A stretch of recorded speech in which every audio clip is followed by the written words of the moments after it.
Bonjour Monsieur Moutoussamy. Bonjour madame. Je salue le divin qui est en vous et vous souhaite la bienvenue dans mon jardin de poésie. Nous sommes très honorés. Vous êtes chez vous. Merci.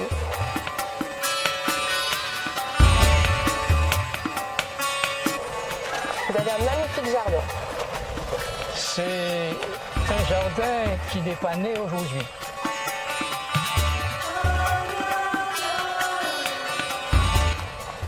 Puisqu'il a 80 ans d'âge, mon âge. Je suis né dans ce coin-là. Mon nombril, comme on disait dans le passé, a été enterré ici. Donc j'ai grandi, j'ai vécu, et ce coin est devenu un coin de passion, d'amour, d'élévation pour moi. Je lui dois tout. C'est ma terre natale et je l'aime. Cette terre natale m'a permis d'être ce que je suis. Elle m'a donné le départ pour la vie à 7 reprises. 7 reprises. La première fois, c'était ma naissance. Et en ce temps-là, c'était une savane avec des arbres, acacias, campèches, buissons. Il n'y avait pas de route autre qu'un chemin en terre. D'accord. Et j'avais comme ami d'enfance un veau. Il s'appelait Drapeau. Et pendant des années, nous avons joué ensemble. Donc, j'ai marché à 4 pattes dans la rosée, j'ai roulé dans la boue et j'ai grandi. Et cette savane, finalement, est devenue mon ami. La première fois, après ma naissance, elle m'a donné le départ pour l'église, parce qu'il fallait être sur les fonds baptismaux, être baptisé. Alors, ce baptême aussi, c'est un événement, puisque je suis né le 7 novembre 1941 à 7 h du matin. J'ai été baptisé le 7 décembre, porté sous les fonds baptismaux par ma bonne Bangal, le nom porte 7 lettres, pardon. Ma marraine Virapin, le nom porte 7 lettres. Mon parrain Captain, 7 lettres. Et mon baptême a été un rendez-vous du chiffre 7. Un chiffre qui m'a accompagné toute ma vie. Donc, 7 départs. Après l'église, l'école. Après l'école, l'armée. Après l'armée, l'Assemblée nationale. Après l'Assemblée nationale, la mairie. Et il reste probablement et certainement le dernier départ à prendre, qui serait le 7e et l'ultime. Et le départ pour la fin. Monsieur Moutoussamy, je devrais dire aussi Monsieur le maire et même Monsieur le député. Compte tenu de votre longévité dans la sphère politique et de ce fait que vous êtes plus connu en Guadeloupe et même au-delà comme un homme politique accompli alors que vous avez à votre actif une bonne trentaine d'ouvrages. Comment expliquez-vous ce décalage?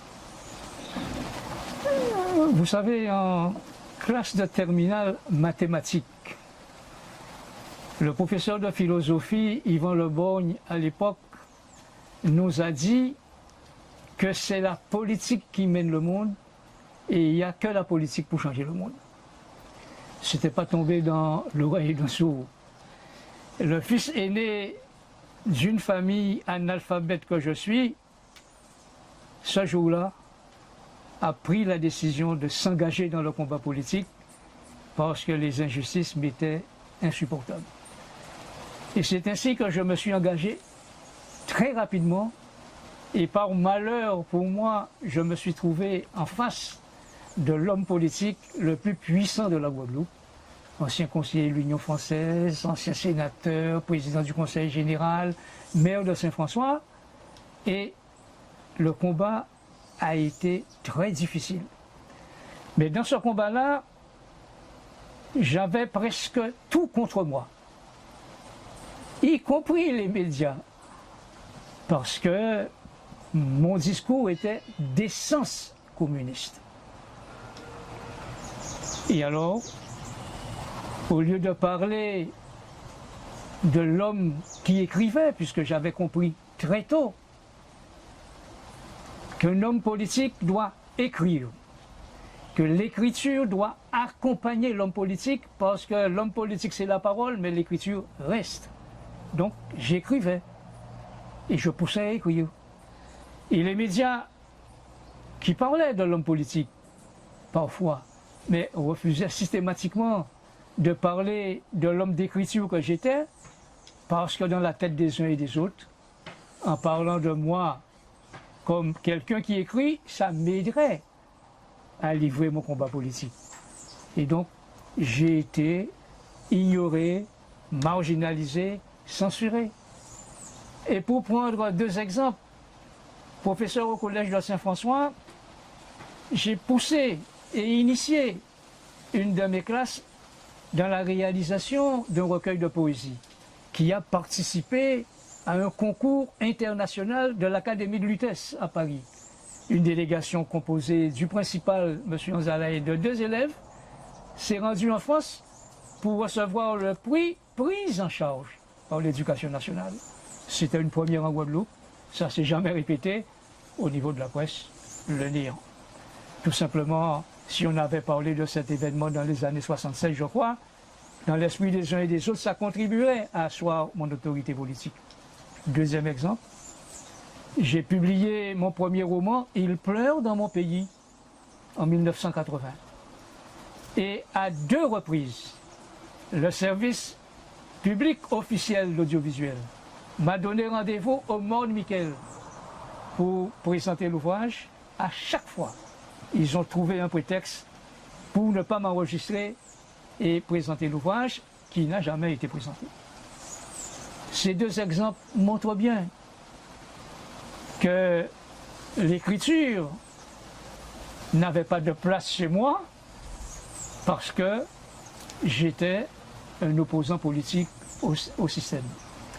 Et ce qui fait que pratiquement dans toute ma vie d'écriture, je n'ai pas eu tellement d'écho favorable au niveau des médias, et ça justifie ce que vous dites. L'homme politique existe, mais l'homme politique qui écrit n'existe pas. Cela ne me dérange pas, parce que je n'écris pas non plus pour les médias, j'écris pour la pensée. Nous ne sommes pas venus voir l'homme politique, mais l'homme de lettres, le poète, l'écrivain, et nous vous en remercions. Je suis honoré. C'est vrai qu'on a assez souvent parlé de l'homme politique, mais très rarement. Pas de l'homme de lettres, mais du paysan de l'écriture que je suis. Et ce matin, je considère que c'est vraiment pour moi un bel hommage que me donner l'occasion de parler un peu de l'écriture et probablement de la police. Le premier espace que j'ai aménagé est consacré à 3 personnalités que je considère comme étant des apôtres, sachant qu'elles ont été au service de l'humanité. D'abord, le Mahatma Gandhi, Martin Luther King et l'abbé Grégoire. Pourquoi ces 3 personnalités? Déjà, elles représentent les 3 ethnies, et donc ça répond à mon souci du vivre ensemble. Mais le message qu'ils portaient avait sa place dans mon jardin. Et c'est pourquoi je me suis fait le devoir de les mettre dans le jardin de façon à ce qu'ils veillent aussi sur cet espace-là. Nous sommes donc dans un espace de spiritualité et par leur humanité, ils sont rentrés dans mes rêves et dans l'immortalité pour m'aider à construire un monde de justice, de paix et de fraternité. Je leur dois beaucoup et je pense que, comme une bonne partie de l'humanité, on ne doit pas les oublier. Et donc, avec moi, là, on est en famille. Et une famille, je dirais, avec beaucoup d'idées d'élévatrices et libératrices grâce à leur message. Alors, merci de me permettre de vous les présenter. Je vous en prie. En examinant votre bibliographie, on se rend compte que la poésie y occupe une grande place, avec notamment deux thématiques, votre île et la femme. Ça se comprend compte tenu de mon histoire. Alors, je me considère comme un paysan de l'écriture. Et je précise que mon premier porte-plume a été Marou. J'ai commencé donc à écrire avec Marou. Et Saoclé, à l'époque, c'était déjà pour moi écrire sous le sol. De fait, l'écriture est née en moi naturellement. Et bien entendu, mon île, qui reste ma muse, mon inspiratrice, m'accompagne, m'inspirait et pratiquement m'obligeait à parler. Et donc, au nom de mon île, j'écrivais, j'ai écrit, sachant que mon écriture est un acte de foi, un acte d'identité, un acte d'espérance, tout simplement parce que je parle au nom de mon île. Et bien entendu, dans ce contexte-là, la femme, tout naturellement, avait sa place, d'autant plus que je l'identifiais à mon île. Et ma mère, qui a été la première femme de ma vie, m'a beaucoup inspiré. Elle m'a poussé vraiment à traduire les émotions les plus sublimes. Et par elle, ou au travers d'elle, je rends hommage à la femme guadeloupéenne. Je considère que celle-ci s'est illustrée glorieusement dans l'histoire, dans la défense de la famille et dans la construction du pays. Quand on jette un œil sur ce qu'a été la vie des femmes dans ces temps passés, on se rend compte qu'elles ont été presque toutes des héroïnes. Et par conséquent, il m'appartenait de rendre hommage à ces femmes, ce que je continue à faire, parce qu'elles le méritent, et c'est pour moi aussi des sources d'inspiration, d'élévation, de communion. Je parlais il y a un instant de l'avenir de la Guadeloupe. La Guadeloupe n'a pas d'avenir sans les femmes. Quelqu'un a dit que c'est l'avenir de l'homme, j'ajouterai que c'est aussi l'avenir de la Guadeloupe, l'avenir de la famille, l'avenir de l'avenir. Donc, la femme, mon île, elles ont leur place dans mes écrits et je prends plaisir à écrire à propos d'elles, tout simplement parce que je parle en leur nom et je leur dis merci. À l'Assemblée nationale, combien de députés écrivent comme vous, monsieur Ntoussamy? Alors, je ne suis plus à l'Assemblée nationale. Ce que je peux dire, c'est que pendant près de 2 siècles et demi, c'est-à-dire depuis que l'Assemblée nationale a été créée, plus de 15 000 députés ont siégé dans cette Assemblée nationale, sur lesquels, dit-on, et c'est l'Assemblée nationale qui le dit, 150 à 160 ont été des députés poètes, sur les 15 000. Et l'Assemblée nationale a publié, il y a quelques années, une anthologie des députés poètes. Et dans cette anthologie, on passait en revue presque tous ces députés qui ont été des poètes. J'ai eu la chance et le bonheur de figurer dans cette anthologie aux côtés d'Aimé Césaire et de Senghor. Et comme par hasard, j'étais et suis le seul survivant. Les autres ne sont plus là, le plus jeune et le seul survivant. Et mon bonheur, c'est que cette île que j'aime tant, qui m'inspire, qui me parle, elle m'a toujours accompagné.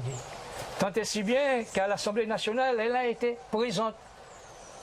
Et à 2 reprises, j'ai évoqué mon île dans l'Assemblée nationale dans 2 ouvrages. Ce qui fait que, de fait, la Guadeloupe parlait au-delà de ma voix à l'Assemblée nationale. Un de mes recueils d'ailleurs, Faune, flore, espèces rares du Palais Bourbon, a été préfacé par Philippe Séguin, président de l'Assemblée nationale à l'époque, et figure bien entendu dans le recueil précité. Alors, on est ici dans le 2e espace aménagé. Et il est consacré à la famille. D'accord. Alors, la famille qui occupe une place majeure dans ma vie et dans ma conception de la vie.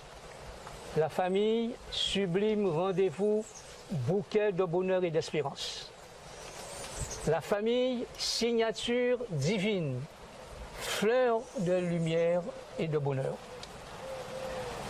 Mon épouse et moi, Monique et moi, nous avons conjugué le temps, comme le font les parents. Et nous avons eu 3 enfants, un fils et 2 filles, et 5 petits-enfants. À chacun, j'ai attribué une mission. À mon fils, il doit garder le cap. À ma première fille, Soraya, elle doit harceler l'avenir. À ma 2e fille, elle doit rêver pour bâtir. Et à chacun de mes petits-enfants, j'ai assigné aussi une mission. Alors, aux 2 premiers, Paul-André et Clara, ce sont des étoiles du matin pour chérir l'excellence du sang mêlé. D'accord. Ensuite, à Lauriane, qui est ma poupée adorée, elle est née pour gagner la bataille de la vie.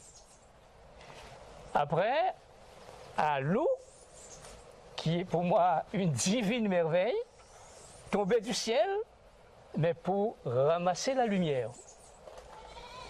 Et ensuite, on a Arthur, qui doit porter son nom, c'est mon dernier petit-fils, qui doit porter son nom sur les chemins d'élévation, de grandeur et d'humanité.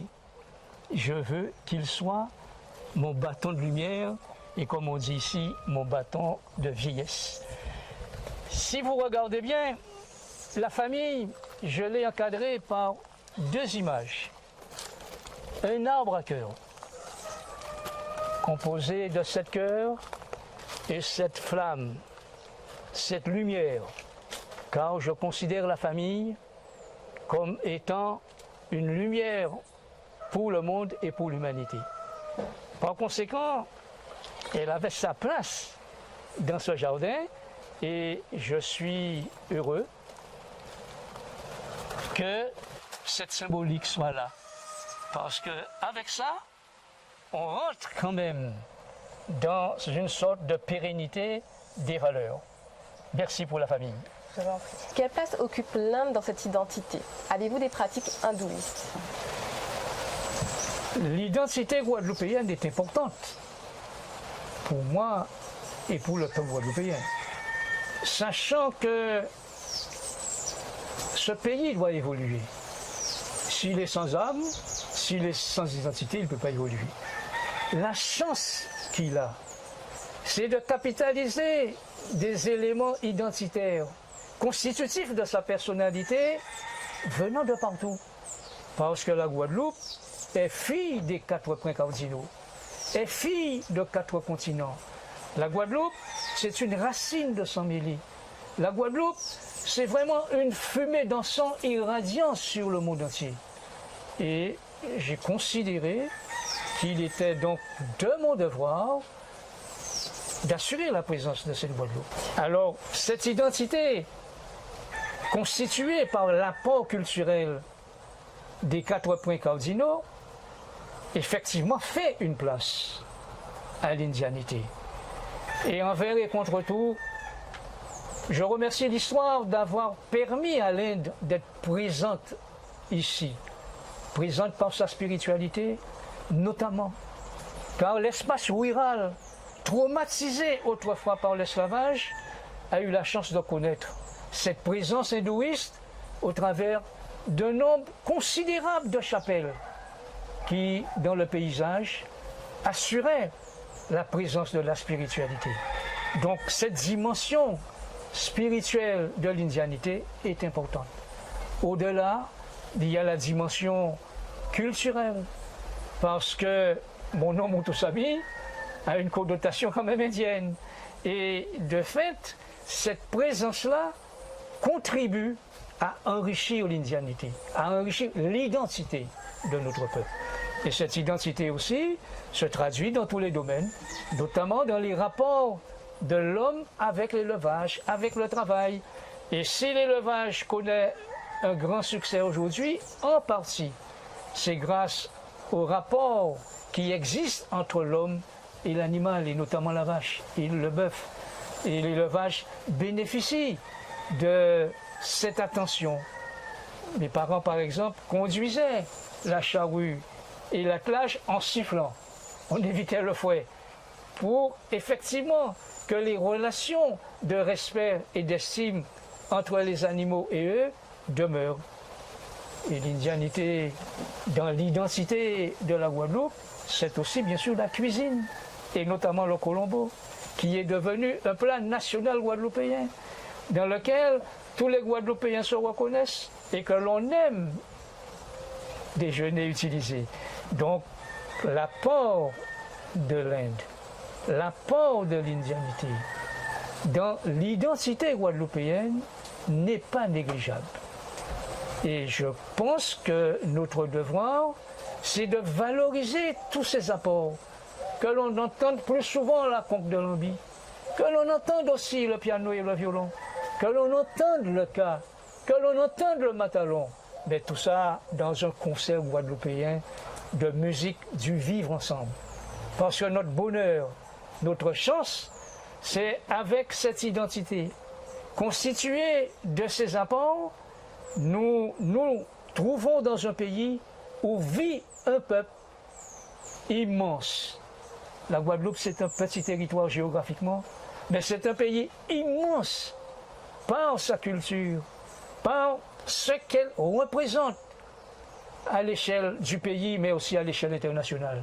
Et croyez-moi, un pays ne peut pas avoir autant de succès, par exemple sur le plan sportif, autant de champions, autant de succès aux Jeux olympiques, aux Jeux mondiaux, s'il n'y a pas quelque chose, quelque part, et notamment cette essence d'universalité qui irrigue probablement le sang de ces athlètes.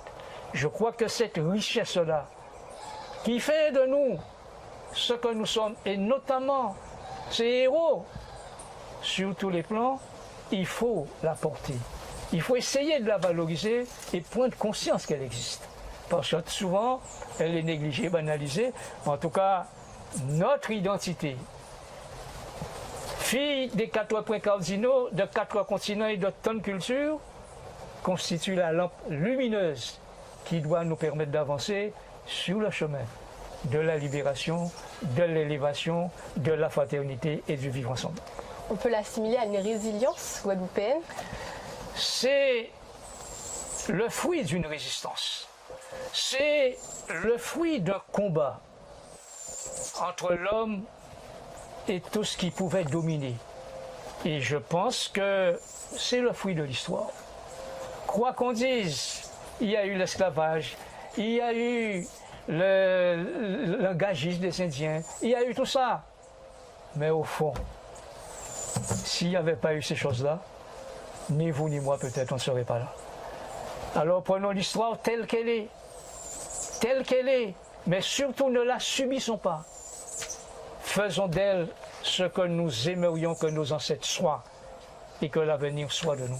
Alors donc, profitons pour aller de l'avant. Alors ici, je vois quand je reconnais le Taj Mahal. Le Taj Mahal est présent parce que cet espace-là est consacré à l'amour. Et si vous regardez bien, il a la forme d'un triangle. et je le considère comme le triangle de la volupté. Donc le Taj Mahal, qui à l'échelle mondiale symbolise l'amour, avait tout à fait sa place ici.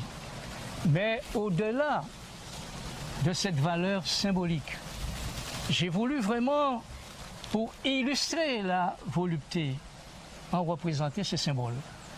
Et c'est ainsi que j'ai mis en place le lingam de Shiva et la yoni de Sarasvati. Pour vous dire que le dieu de l'amour, Kama, est totalement présent dans cet espace. Et il y a une communion, une fusion entre mes pensées et ce monde-là. C'est un monde sacré pour moi. Et j'ai tenu à illustrer le coin par 3 citations. J'ai fait de toi mon étoile polaire. Jamais plus je ne perdrai mon chemin au cours du voyage de la vie. C'est Tagore qui l'a dit. Mes mots pleuvent sur toi, ainsi que des caresses. C'est Neruda qui l'a dit. Dans ta coupe d'amour, j'ai bu des étoiles. J'ai été inondé de lumière et d'extase, et ça c'est moi qui l'ai dit. Alors donc, ces 3 citations pérennisent la conception que j'ai de l'amour. Et au-delà de sa dimension physique, c'est vraiment un berceau pour l'homme, pour son humanité, pour sa sensualité et aussi pour sa spiritualité. Donc, ce coin avait totalement sa place dans mon jardin et j'avoue, je suis heureux de l'avoir réalisé. Dans notre société moderne occidentalisée, l'accomplissement d'un homme passe par le travail. Or, dans les pays qui ont été colonisés, les populations ont généralement un rapport particulier au travail. Pourquoi affirmez-vous que le travail est libérateur? Par essence, le travail est libérateur. C'est vrai que chez nous, le travail a subi la malédiction de l'exploitation outrancière. Mais la terre, l'homme n'a pas d'avenir sans le travail. Puisque le travail permet de construire l'homme, de construire sa famille. Et c'est la raison pour laquelle, ici, je regrette, mais c'est presque naturel que le travail porte encore les stigmates du passé. Mais je demande à mes compatriotes de se détacher de ce passé et de prendre le travail à bras le corps, dans sa bénédiction, dans sa pureté, dans son élévation, pour construire et aller de l'avant. Parce que sans travail, que peut faire un peuple? Et je crois quelque part, quelqu'un a dit, on peuple qui pas travaille à un peuple. Alors donc, il faut donner au travail sa valeur. Et je me réfère aussi à Gandhi, qui disait, oubliez le travail de la terre, oubliez la façon de cultiver le sol, c'est nous oublier nous-mêmes. Donc, prenons à cœur le travail. Luttons contre la domination, contre l'asservissement, contre l'exploitation que le travail subit, mais faisons en sorte qu'il soit élévateur et nous conduise vers une situation plus agréable, en tout cas plus porteur d'avenir que c'est le cas aujourd'hui. Vous lui avez réservé une place dans votre jardin. Expliquez-moi pourquoi. Le travail? Oui. Mais moi, je suis né dans le travail et j'ai appris à travailler très tôt. Parce que dans cette famille, il fallait travailler pour vivre. Donc à cette école, je ne pouvais pas ne pas travailler. Et je me suis investi dans le travail. Ce qui fait que jamais j'ai délaissé le travail. Et même quand j'ai quitté l'Assemblée nationale, je me suis retourné vers l'espace où j'ai travaillé avec mon père et je me suis fait exploitant agricole officiellement pour pouvoir reprendre la roue, reprendre les instruments, remuer la terre et me sentir en communion avec la terre. Donc le travail pour moi dans mon jardin, c'est essentiellement cette communion avec la terre, le sol et les plantes. Le travail pour moi est une source d'élévation, une source de vie, une source de lumière. Et je ne peux pas vivre sans travailler, je ne peux pas vivre sans le travail. Et je dis merci au travail. La seule chose, luttons quand même pour débarrasser le travail de toutes les tares qui le frappent. Voilà. Vous avez produit un nombre conséquent d'ouvrages consacrés à la femme. Par exemple, Femme, Feu, Fleur, une divine trinité ou encore Madia, une lumière noire. Vous paraissez très inspiré par la condition féminine. D'où vient cette prise de conscience? Enfin, je l'ai dit il y a un instant, que la femme est une priorité pour moi. En m'inspirant de ce qu'a été ma mère pour moi, mais aussi en l'identifiant à mon île. Et comme je l'ai dit, au regard de ce qu'elle fait pour la société, de ce qu'elle a fait. Parce qu'on a parlé de femme colonne vertébrale, mais plus que ça, sans la femme, je le répète, le pays n'a pas d'avenir. Et c'est pourquoi elle occupe une place aussi importante dans ma littérature, mais avançons. Alors, par déduction, je vois qu'on va parler d'Aimé Césaire. Oui. Alors, ici, nous ne sommes pas à l'Académie française. Nous sommes dans une académie, mais c'est l'Académie internationale de Massabane. Et j'ai voulu dans cet espace que la pensée internationale, mondiale, soit présente dans ce coin. Et j'ai choisi donc quelques auteurs qui ont été pour l'humanité des lumières, en commençant par Aimé Césaire. Aimé Césaire, que j'ai eu la chance de côtoyer pendant 12 ans à l'Assemblée nationale. Vous avez presque le même parcours d'ailleurs avec M. Aimé Césaire. C'est une comparaison osée et humblement qui me dépasse. Aimé Césaire est inimitable. Et je dois avouer, au regard des échanges que nous avons eus, l'homme qui était immense, parce qu'il n'est plus là, n'a pas tout dit. Et alors, lors de nos échanges, nous avons eu à évoquer nos pays, notre histoire. Et ça a été toujours des moments de partage, de réflexion, qui, malgré son âge, mûrissaient encore les uns et les autres. Et quand je me trouve ici, sous ce mahogany planté par mon père, mais qui représente Césaire, je revois Césaire à l'Assemblée nationale. Et alors, de par l'arbre, il est costaud l'arbre, eh bien, Césaire était encore plus costaud. Parce que la pensée de Césaire était robuste. Elle était grande, grandiose même, lumineuse. Et c'est la raison pour laquelle j'ai tenu à ce que Césaire soit présent dans mon jardin. Et en le citant, ils ont mis de la boue sur mes yeux. Et je vois, terriblement je vois. Aimé Césaire, qui disait encore, je suis la flamme juste de l'écorce brûlée, l'écorce du mahogany. J'ai été heureux d'échanger avec lui et il m'a laissé en souvenir 2 dédicaces que j'entends vous livrer à Ernest Moutoussamy pour lui dire ma sympathie personnelle et ma haute estime pour le combat courageux qu'il mène pour la dignité et la liberté de son peuple.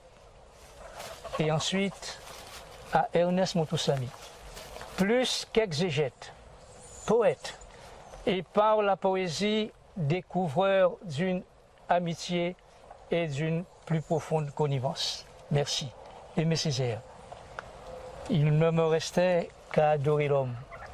Et je suis heureux de voir qu'il est parti, mais que sa pensée est éternelle et que sa flamme continuera à nous éclairer pour avancer sur le chemin de la vie et plus particulièrement sur celui de nos pays. Donc pour moi, c'est une gloire que d'avoir Aimé Césaire présent dans mon jardin. Alors, ici, nous avons Tagore. Parlez-moi un peu de lui, s'il vous plaît. Alors, nous sommes sous le vépélet. Le vépélet qui est un arbre magique en Inde. Car le vépélet possède des vertus. Et en Inde, il est considéré comme la pharmacie du village. Tant il peut soigner, tant il peut aider l'être humain. Sous cet arbre-là, on méditait Sakyamuni, Bouddha, et aussi Shiva. Parce que sous l'arbre, il n'y a pas de moustiques. Les feuilles ont presque une mission de pesticide et nous préservent des moustiques et sont utilisées, comme moi-même je le fais dans mon jardin, pour lutter contre les bestioles. Alors j'ai voulu donc que cet arbre-là, originaire de l'Inde, symbolise Tagore. Tagore, prix Nobel de littérature en 2013. D'origine indienne. D'origine indienne.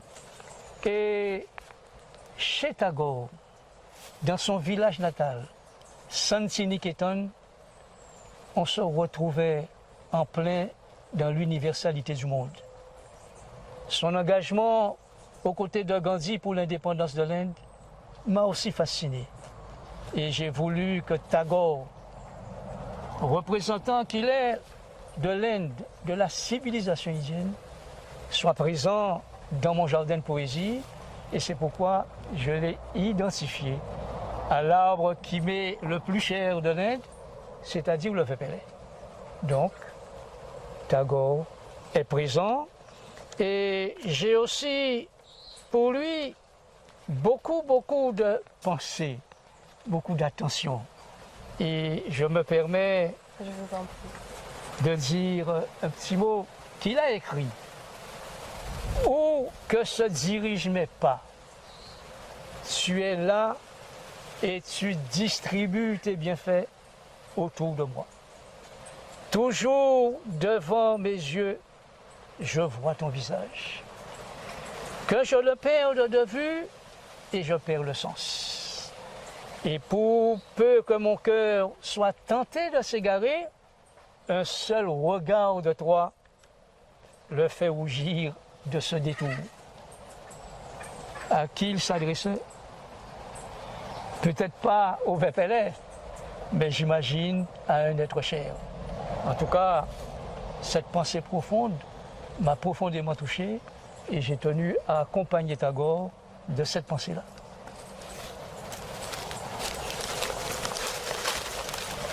Alors ici, nous sommes sous un pied de litchi. Le litchi, qui est un fruit comestible, venant d'où? Il vient aussi de l'Inde. Comme le vépélet vient de l'Inde, le litchi vient de l'Inde et plus particulièrement de la région de Canton, pas de l'Inde, de la Chine. Le litchi vient de la Chine et plus particulièrement de la région de Canton. Et j'ai voulu identifier donc Victor Hugo en lui. Tout simplement, connaissant l'amour des enfants pour le fruit, je me suis trouvé en harmonie avec Victor Hugo, qui lui aussi avait un amour considérable, pétri d'humanité, de valeurs, notamment pour les enfants pauvres.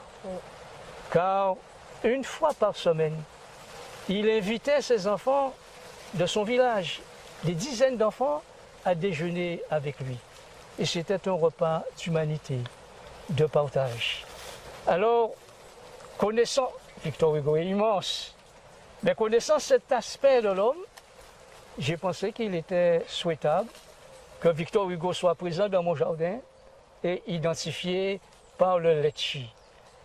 Et comme il aimait les enfants, je me suis attaché assez souvent à ce qu'il disait des enfants, entre autres.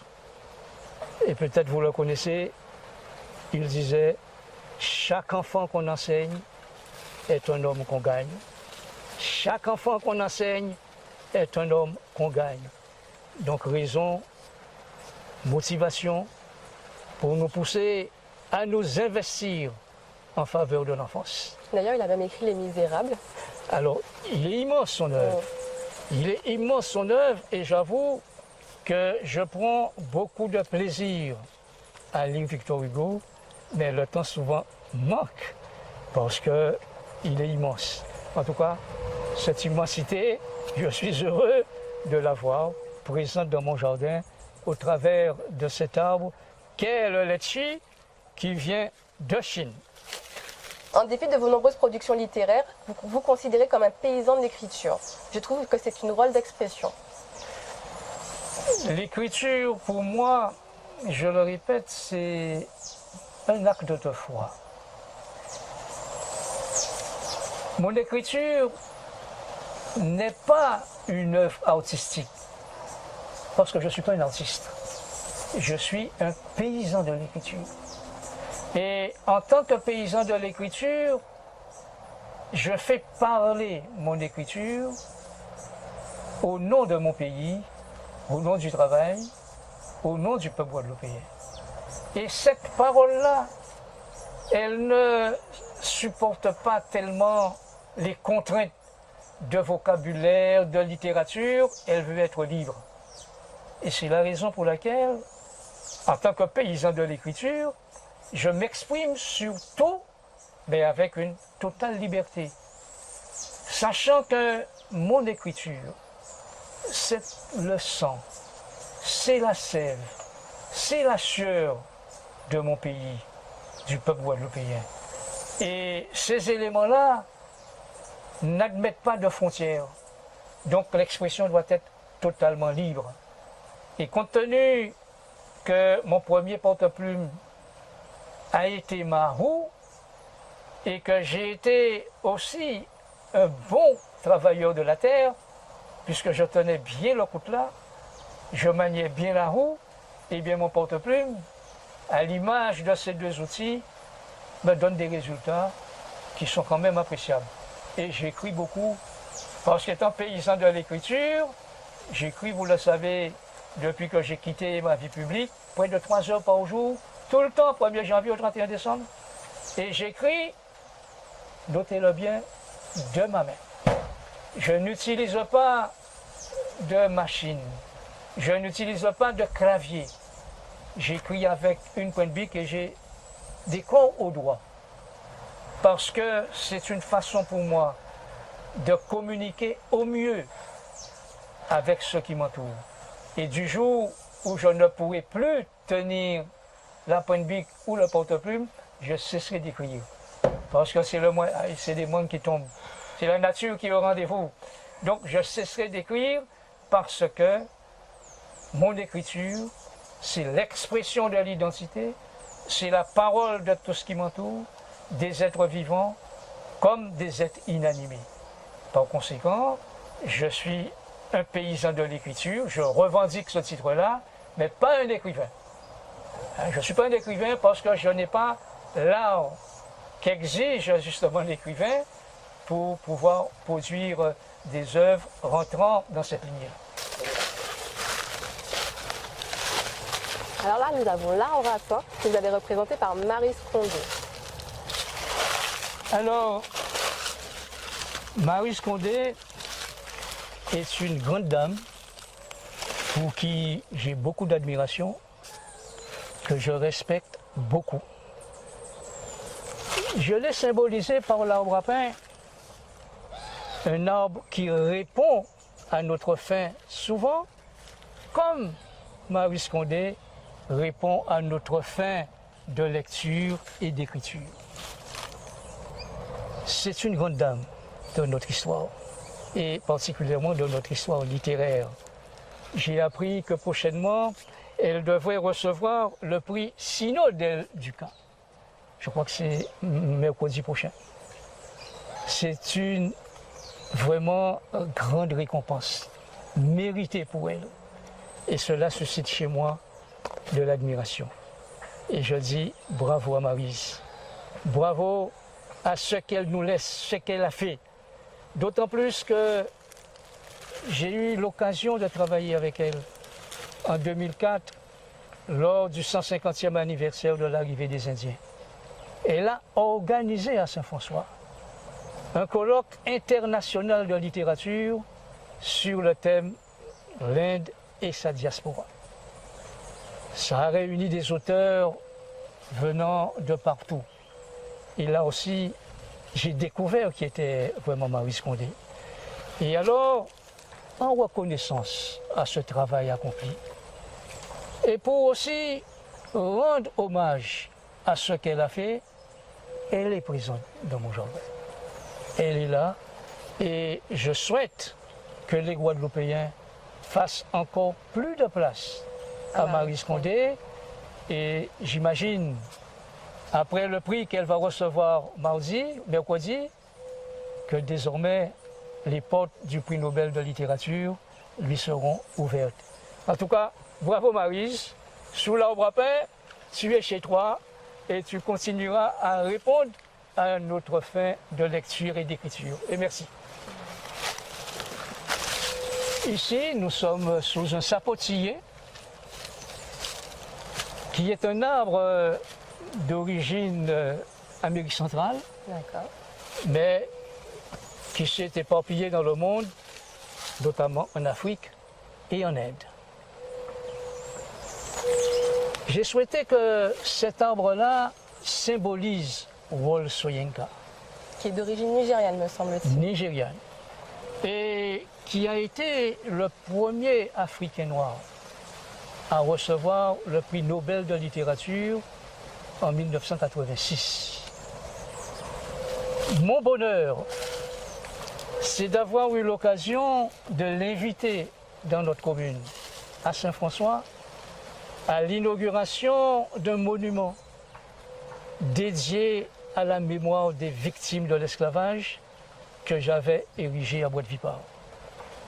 Et ce jour-là, jour du 150e anniversaire de cette abolition de l'esclavage, en présence de Madame Trotman, ministre de la Culture, et de Wole Soyinka, prix Nobel de littérature, l'instant a été sublime. Et je pense que c'était aussi au regard des pensées et des paroles exprimées le plus bel hommage que l'on pouvait rendre à la mémoire des victimes de l'esclavage.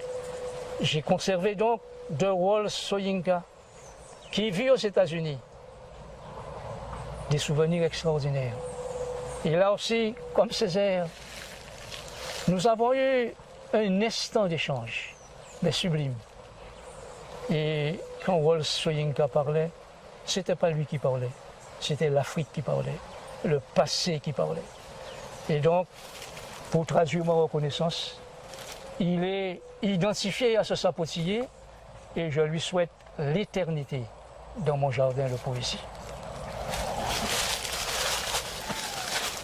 Alors, le calebassier, comme vous le savez, est un arbre originaire aussi d'Amérique. Et le calebassier, avec ses fruits sublimes, a permis au peuple amérindien de disposer d'outils. Parce que, comme on le sait, le calebassier donne des cuits, mais il ne donne que de cuits. Que de cuits. Parce qu'on ne joue pas avec le bien, on ne joue pas avec la vérité. Je l'ai utilisé pour symboliser Pablo Neruda, qui est un auteur chilien que j'admire. Je l'admire pour ses pensées, mais aussi pour son combat contre le dictateur Pinochet. Un combat légendaire. Et c'est vrai, en lisant Pablo Neruda, on ne peut pas rester indifférent au sort des peuples. Et ça suscite en tout cas chez moi, cette volonté de lutte. Parce qu'elle est belle, la libération. Quand on est débarrassé de tous les préjugés, de toutes les tares, et qu'on se sent en communion avec la vérité et la lumière, on est bien. Et il a été sur ce chemin-là. Et donc, ici présent, Pablo Neruda donne aussi de la dimension à mon académie internationale, parce qu'il représente l'Amérique. Et il a été prix Nobel de littérature, si j'ai bonne mémoire, en 1971 ou 72, en tout cas avant sa mort. Et je crois que ça a été une belle récompense. Quand vous le voyez, j'ai déjà 1, 2, 3 prix Nobel de littérature dans ma savane. C'est donc une grande académie internationale. En tout cas, Neruda, quel que soit l'endroit où tu es, je te dis merci. Merci non seulement pour les Chiliens, mais pour ta pensée, tout ce que tu nous as laissé, parce que ça aussi, c'est une lumière nécessaire à l'homme pour avancer sur le chemin de la libération. Alors ici, nous sommes sous un avocatier. Et il symbolise le poète et écrivain chinois Zhu Yuanzhong, que j'ai eu l'occasion de découvrir il y a 10 ans en Chine, lors de mes voyages. En lisant L'Homme, parce qu'il a été traduit en français, et en lisant notamment À la recherche du printemps perdu, j'ai découvert un homme de pensée qui n'est pas seulement chinois, il est universel. Parce qu'il s'intéresse à tous les peuples de la Terre. Et en posant les problèmes concernant les Chinois, il s'adresse aussi à l'humanité tout entière. J'ai pensé qu'il était de mon devoir, pour répondre à l'ambition que j'ai de faire de cet espace un espace international, de le représenter dans mon jardin. Et c'est la raison pour laquelle il est symbolisé par cet avocatier qui est quand même un fruit que nous aimons. Et c'est la raison pour laquelle, c'est vrai, cet auteur que j'aime partage aujourd'hui mon plaisir de vivre dans cet espace littéraire. Je souhaite simplement qu'il soit plus connu et que d'une façon générale, la littérature chinoise soit mieux connue dans notre pays. En tout cas, merci à ce grand auteur. Vous avez toujours un stylo et un bloc-notes sur vous pour prendre des notes au gré de vos inspirations. Travaillez-vous en ce moment sur un ou des ouvrages en particulier? Alors, je ne cesse pas d'écrire. À l'heure actuelle, j'ai en chantier une dizaine d'ouvrages, dont 5 romans. Ce que je souhaite, demander au temps de me donner la chance de pouvoir mener à terme ce chantier. Donc c'est dire que j'ai matière à écrire, c'est dire aussi que l'écriture reste pour moi une source d'inspiration, d'élévation. C'est une bénédiction et avec elle, je m'élève, je ne suis jamais seul et je travaille non seulement pour l'écriture elle-même, mais aussi pour la Guadeloupe et le peuple guadeloupéen. Compte tenu de votre philosophie de vie, avez-vous imaginé un enterrement particulier? Vous évoquez le sujet le plus important de ma vie. Je ne considère pas la mort comme la mort. Je considère la mort comme étant un départ. Et je précise à nouveau que ce sera le 7e et ultime départ de ma vie. Je le prendrai là, sous les 7 arbres que j'ai plantés. Je le prendrai un vendredi. Ma dépouille sera exposée là, de 10h à 15h, prête à recevoir tout ce que le peuple guadeloupéen, tout ce qu'on veut lui apporter. Et même mes bêtes seront au rendez-vous, comme les feuilles des arbres, comme les arbres. La seule chose je ne souhaite pas qu'on verse les larmes. Tout simplement parce qu'un chien aura déjà pleuré 3 jours pour annoncer cette mort. Je partirai, ce sera un départ, dans la sérénité. Parce que j'aurai, me semble-t-il, accompli ma mission. Et de fait, ma mort sera la rencontre avec ma naissance. Puisque les cendres de ma mort, encore une fois, vont retrouver la poussière de mon nombril et ce rendez-vous sublime sur ce coin de terre, dans ce jardin de poésie, va en définitive immortaliser ma pensée. Donc, je partirai, mais en réalité, plus que jamais, je resterai présent parce que les cendres sont plus puissantes, plus élévatrices, plus grandes que le corps humain. Et donc, la mort ne m'effraie pas. Et le moment viendra, ce que je souhaite, c'est qu'au moment de prendre le départ, qu'il soit donné en musique, au son de la conque de l'ambi, du ca, du matalon, du violon, qu'il y ait du riolet qui monte et que tout cela se passe, je ne dirais pas dans la joie, mais dans la sérénité. Et ce départ, le 7e et dernier, sera un beau départ pour vous dire que la mort ne m'effraie pas. Et je pense que j'ai trop souvent dans la vie eu rendez-vous avec elle. Et elle ne m'a pas effrayé. J'ajouterai, puisque j'ai oublié de dire un mot, sur les pratiques hindouistes. Je suis chrétien, j'ai été élevé dans une famille chrétienne, mes parents n'avaient pas de pratique hindouiste autre que le sambrani qui était dédié aux défunts.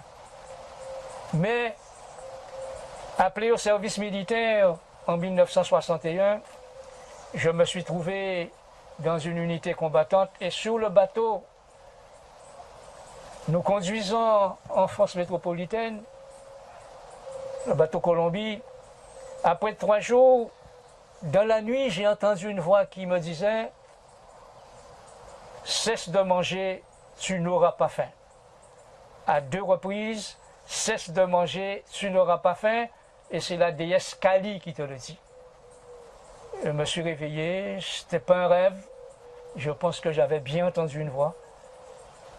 2 jours après, je cesse de manger sur le bateau. 3 jours de suite, sans manger, on débarque au Havre. Je suis acheminé vers la caserne Roy-Malmaison. Je continue à ne pas manger. Et bien entendu, l'autorité militaire est informée et se rapproche un peu de moi. Mais ça fait déjà 10 jours, 12 jours que je ne mange pas. Mais je suis debout et m'accuse d'être en grève de la faim parce que j'avais osé affirmer que j'étais contre la guerre d'Algérie et pour rien au monde, je ne prendrai les armes contre le peuple algérien. Donc l'autorité militaire m'accuse de grève de la faim. Je réponds que je ne suis pas en grève de la faim, mais je n'ai pas faim. Et je ne mange pas. À un moment donné, je ne peux plus me mettre debout. Les médecins sont à mon chevet. Je suis alimenté par perfusion. Toutes sortes de choses. Rien à faire, ma tension reste à 5-6, mais je reste lucide, je ne bouge pas. Et après près d'1 mois, traité de cette façon, j'ai perdu plus de 20 kilos, je suis tombé à 41 kilos, tension 5-6, la médecine militaire ne comprend absolument rien. Perfusion, alimentée, rien ne marche. Et de fait, l'autorité militaire a été obligée de me réformer, et je n'ai pas fait la guerre d'Algérie. Je suis rentré chez moi au mois de février 1962 et bien entendu, mon premier devoir c'était de remercier la déesse Kali. Parce que moi-même, je n'ai pas d'explication à cela. Mais pendant 1 mois et demi, je ne mangeais pas. J'étais lucide et j'ai accompli ma mission. Et donc, finalement, je me suis retrouvé en Guadeloupe au travail. L'autorité militaire n'a jamais accepté cette défaite, n'a jamais compris ce qui s'est passé. Et une année après, l'armée m'a réincorporé pour un service militaire que j'ai effectué en ce temps-là, en Martinique et en Guyane, et aussi avec des événements exceptionnels sur lesquels on reviendra un autre jour. Voilà, nous terminons le circuit des espaces par le 7e. C'est Le 7e, le dernier, et qui est constitué, comme vous le voyez, d'une colline de roches. Roches que j'ai extraites des entrailles de la terre. Parce que je veux que mes cendres reposent sous cette colline de roches. Pour qu'elles soient non seulement à l'abri, mais pour que ma communion avec cette terre puisse continuer. Donc mes cendres sous cette colline de roches, à proximité de ce cœur que j'ai dessiné au sol et qui représente aussi pour moi mon pays. Donc j'ai là le cœur de la Guadeloupe, une colline de roches et mes cendres entre les deux. Je précise que ces cendres-là vont rejoindre la poussière du nombril de mon enfance. Ce sera une rencontre exceptionnelle entre la naissance et la mort. Et je pense pouvoir dire, en parodiant un verset de la Bible, « Homme, souviens-toi que tu es poussière et que tu retourneras dans la poussière », je pense illustrer ce verset-là par cette rencontre entre les deux cendres, cendres de ma naissance et cendres de ma mort. Alors on aura l'occasion de parler, j'imagine, un peu plus de la mort, mais ce qui est extraordinaire, parlant de la mort, j'exprime un bonheur. Le bonheur de voir mes cendres se reposer sous cette colline de roches et dans l'éternité de la terre. Merci. Alors, votre mort sera votre 7e départ. Expliquez-nous le mystère autour du chiffre 7. Je n'ai pas d'explication. La seule chose que je me suis rendu compte, que ma vie a été un rendez-vous avec le chiffre 7. Je ne sais pas. Mais je le répète, je suis né le 7 novembre, à 7 h du matin selon ma mère. J'ai été baptisé le 7 décembre à l'église de Saint-François avec une marraine dont le nom porte 7 lettres, une mabonne, le nom porte 7 lettres, un parrain, le nom porte 7 lettres. Ça a été un rendez-vous du chiffre 7. Et partout dans ma vie, ce chiffre-là m'a accompagné. Je suis l'aîné d'une famille de 7 enfants. Et chaque fois que j'étais en rendez-vous avec ce chiffre, le succès était aussi un rendez-vous. Donc, je n'ai pas d'explication à cela, mais je considère que le chiffre a été présent dans ma vie, et je l'ai dit, la savane aussi, ma savane sacrée, m'a donné le départ à 7 reprises. Et c'est la raison pour laquelle je l'ai aménagé en cet espace. Nous arrivons à la fin de cette belle rencontre avec vous, M. Moutoussamy. Avez-vous quelque chose à rajouter avant que nous terminions cet entretien? C'est dommage que nous puissions terminer cet entretien, mais alors il faudrait s'inscrire dans l'éternité. En tout cas, ça a été un grand moment pour moi d'évoquer cette vie, d'évoquer ce passé et de partager avec vous ces quelques instants.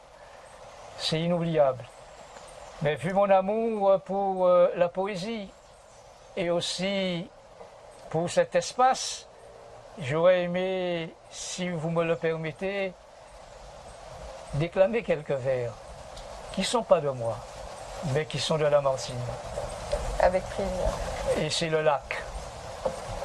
Ainsi, toujours poussé vers de nouveaux rivages, dans la nuit éternelle, emportés sans retour, ne pourrons-nous jamais sur l'océan des âges jeter l'ancre un seul jour.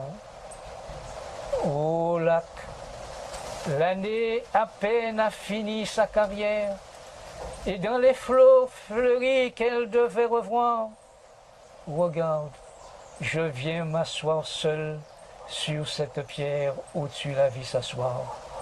Tu mugissais ainsi sous ces roches fécondes, ainsi tu te brisais sur les flancs déchirés, ainsi tu jetais l'écume de tes ondes sur ces pieds adorés. Un soir, t'en souviens-t-il, nous voguions en silence, on entendait au loin sur l'onde et sous les cieux que le bruit des rameurs qui frappaient en cadence les flots harmonieux.